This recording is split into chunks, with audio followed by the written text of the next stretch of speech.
नमस्कार, मी भगवान गदाधर रानंगाव गणपती इथून आलेलो आहे म्हातोबाच्या आळंदीमध्ये. काही दिवसापूर्वी मी 3 महिन्यापूर्वी माझ्या मुलाचा मित्र निलेश खटाटे यांना अमृत दिलं होतं. त्यांना ब्रेन स्ट्रोकचा त्रास होता आणि ब्रेन स्ट्रोक झाल्यानंतर त्यांना पॅरालिसचा अटॅक आला. पॅरालिसचा अटॅक आल्यानंतर मी त्यांना अमृत ज्यूस दिल्यानंतर त्यांना त्यापासून काय फरक पडला हे त्यांच्या तोंडून ऐका. आपलं नाव? निलेश खटाटे. तुम्हाला काय आजार होता? ब्रेन स्ट्रोकचा अटॅक आला आणि त्यानंतर पॅरालिसचा अटॅक लगेच आला. मी तुम्हाला अमृत ज्यूस दिल्यानंतर तुम्हाला किती फरक जाणवला? खूप फरक जाणवला.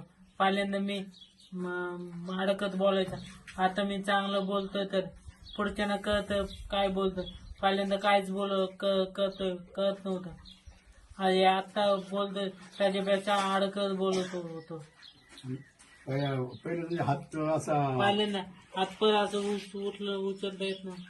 आता असं बघा किती उचल, हो का, हात बघा. आता असं बोट पण हालत नव्हतं, आता बघा. आणि पायाचे पण काय हालचाल नव्हते, पायाचे बघ, पाय बघ. मी आता उठू उभं राहतो. बरं, खाली बसा, आता खाली बसा. धन्यवाद. बरं, पायलट मित्रांनो, हे आपल्या रिलायन्स कंपनीच्या अमृत ज्यूसचा केवढा मोठा रिझल्ट आपण निलेश खटाटे यांच्या तोंडून ऐकला.